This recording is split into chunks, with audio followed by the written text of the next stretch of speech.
India में जो 2000 का नोट है, 2000 का जो नोट है उसको विदड्रॉ कर दिया जाएगा, उसको नई प्रिंटिंग उसकी नहीं की जाएगी और 3-4 महीने का टाइम है। लोग जो है वो बैंक में आहिस्ता आहिस्ता करके जो है 10 नोट जो है वो सबमिट करवा के 20,000 जो है वो कन्वर्ट कर सकते हैं, लेकिन टाइम काफी है, लोग जो है वो कर सकते हैं। अब इसका बेनिफिट कितना है? बेनिफिट इसका ये है कि जो ब्लैक मनी है, जो करप्शन का पैसा है वो बाहर निकलेगा।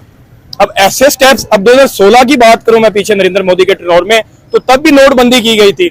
अब फिर नोटबंदी की बात की जाए, इंडिया बहुत ज्यादा स्टैंड कर रहा है, उनकी करेंसी बहुत ज्यादा बेहतर से बेहतर हो रही है, यहाँ पे कोई हाल नहीं है। ये बहुत अच्छा स्टेप चला है, इंडिया वाले शुरू से ही हमसे एक कदम आगे है। मूवीज भी उनकी देख ले और अब वो 100 कदम आगे चले गए हैं। मैं कहता हूँ इंडिया वालों के साथ हमें भी मिलके एक स्टेप लेना चाहिए, हमें भी ये नोट बंद करवाने चाहिए। बड़ा बड़ा नोट बंद हो, बड़ा बड़ा नोट बंद हो और मशीनें ऐसी आ जाएं जो कि जाली नोट को भी पकड़ ले। मैं तो यही कहना चाहूंगा कि हमें इंडिया से सीखना चाहिए। हम उन्हें दुश्मन समझते हैं लेकिन वो तुम्हारे लिए बहुत बड़ा नमूना ये ना हो कि कल को कश्मीरी कहते हैं भाई आप मर जाओ, हम कश्मीर हम यहाँ आएंगे नहीं। किस कल की बात कर रहे हैं? अच्छा। ये गुजरे हुए कल में हो चुका है, आज भी हो रहा है। सुनिए ना मेरी बात, देखो अंग्रेज कॉम्प्लेक्स था उनके अंदर, जो मोदी जी से पहले जो रूलर जो हमारे यहाँ हुक्मरान थे, हुकूमत होती थी, उनको एक अंग्रेजों वाला कीड़ा था कि इंडियंस को हमेशा दिखाओ कि दे आर इंफीरियर। क्यों बोलना चाहूंगी, India bashing is a big industry in Pakistan और इससे लोगों के घर और चूल्हे जलते हैं। दुनिया के सबसे ज्यादा एजुकेटेड लोग तो इंडियंस ही है, ये तो आपको मानना चाहिए। दुनिया की जो भी आप कंट्री ले लो, जो सीईओज हैं जिन कंट्रीज में जो बड़े बड़े कंपनीज हैं, फॉर्च्यून 500 कंपनीज में सबसे ज्यादा सीईओज इंडिया में हैं, इंडिया के हैं। उन्होंने पता क्या किया है, देखिए एक चाय वाले को उन्होंने प्राइम मिनिस्टर बनाया है, जिसके घर में 4 लड़के हैं, चारों के 4 क्रिमिनल हैं। कोई ड्रग एडिक्ट है, कोई शराब पी के नाली में पड़ा रहता है, कोई जेब कतरा है, कोई मोबाइल छीनता है। इस प्रकार के किसी के लड़के। और बगल वाला एक घर है जो संपन्न है, जहां पे लोग नौकरियां करते हैं, अच्छी अपना बिजनेस करते हैं, इज्जतदार लोग हैं। तो जो चोर उचक्कों का घर है, वो जो भले लोग हैं उनसे तो जलेगा। इवन अब तो सीईओ के भी पार हो गए। अब हम जो है फॉरेन कंट्रीज को रूल भी करने लगे हैं। जो इंडियन ओरिजिन के लोग हैं वो फॉरेन कंट्रीज में प्राइम मिनिस्टर भी बन रहे। सीईओ तो हम पहले बना करते थे, अब तो हमने उसको भी रिकॉर्ड को भी तोड़ दिया, अब हम प्राइम मिनिस्टर बनने लगे दूसरे कंट्रीज के।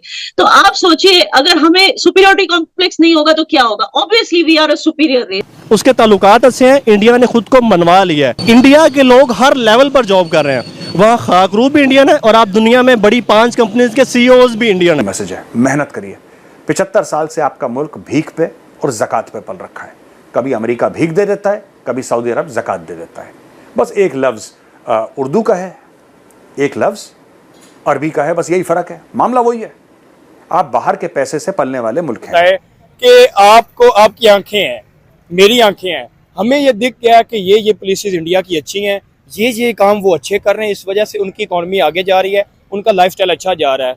तो हमारे जो ऊपर बड़े बैठे हुए हैं, इनको क्यों नहीं दिख रहा कि इंडिया का ये चीज हम अपना लें, या ये बेइज्जती समझते हैं कि इंडिया की अपने चीज हमने अपना लें? बताया आप इंडिया का इतना ज्यादा फोकस क्यों? यहाँ पे तो ब्रेन ड्रेन हो रहा है। इतना सा मैंने वो जुरासिक पार्क वाली फिल्म देखी थी, तब पता चला था कि अपनी बॉडी से बड़ा जज्बा लिए ये जो डायनासोर घूम रहे हैं ना, उनका इतना सा दिमाग। यहाँ हम अपना लोहा मनवा रहे हैं, हमारे दिमाग का, हमारी काबिलियत का, कि भाई we are second to none. और सुनो भाई साहब, अब इनका छोटा पप्पा है तो वैसे वो इनका चाचू, चाइना चाचू, वो भी चौड़ा हो रहा है। हम G20 में नहीं आए।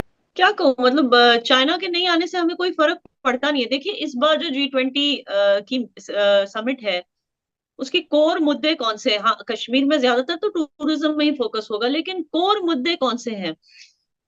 मुद्दे हैं for example sustainable development, green development जिसको हम कहते हैं। मुद्दे हैं ह्यूमन एम्पावरमेंट, बहुत ऐसी स्पेशली वुमेन्स एम्पावरमेंट।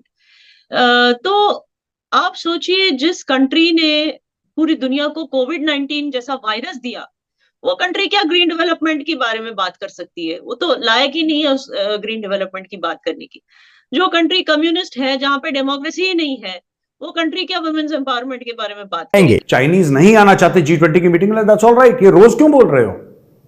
क्या भारत ने बोला चाइना को कि नहीं नहीं साहब, आप अगर G20 कश्मीर के लिए नहीं आए तो भारत की तो बड़ी बेइज्जती हो जाएगी साहब। भारत के फॉरेन एक्सचेंज रिजर्व्स 600 से लेकर 400 बिलियन हो जाएंगे, भारत की इंपोर्ट्स खत्म हो जाएंगी, राइट? भारत G20 से बाहर निकल जाएगा, भारत की तो बड़ी रुसवाई होने वाली है दुनिया भर में, ऐसा बोला क्या किसी ने? क्या बच्चों वाली बात करते हो? डेली डेली इन लोगों ने, मैं बता रहा हूं दोस्तों, चाइनीज ने, पाकिस्तानी भी एक ही चीज रिपीट करते हैं, आपने कभी देखा होगा उनको, उनका रिकॉर्ड अटक जाए, जब तक भारत 370-35 से वापस नहीं लेता भारत से बात नहीं करेंगे, ये एक स्टेटमेंट है। अगले दिन सेम स्टेटमेंट, जब तक भारत ये नहीं लेता। अच्छा, भारत कभी ये नहीं कह रहा कि तुम बात करो हमसे, क्या कि तुम दहशतगर्द हो, हम तुमसे बात ही नहीं करना चाहते, कहानी खत्म, हम ठोकेंगे जब ठोकना है तुम्हें। और रही बात, बहुत सारे मुस्लिम मेंबर नेशंस जो हैं वो आ रहे हैं। अच्छा, तो अब चाइना तो अपने मुस्लिम पॉपुलेशन है उसको इज्जत ही नहीं देता है, तो वो क्या मतलब human development, sustainable development, human empowerment की बात क्या करेगी ऐसी कंट्री? वैसे भी आकर करेगी क्या?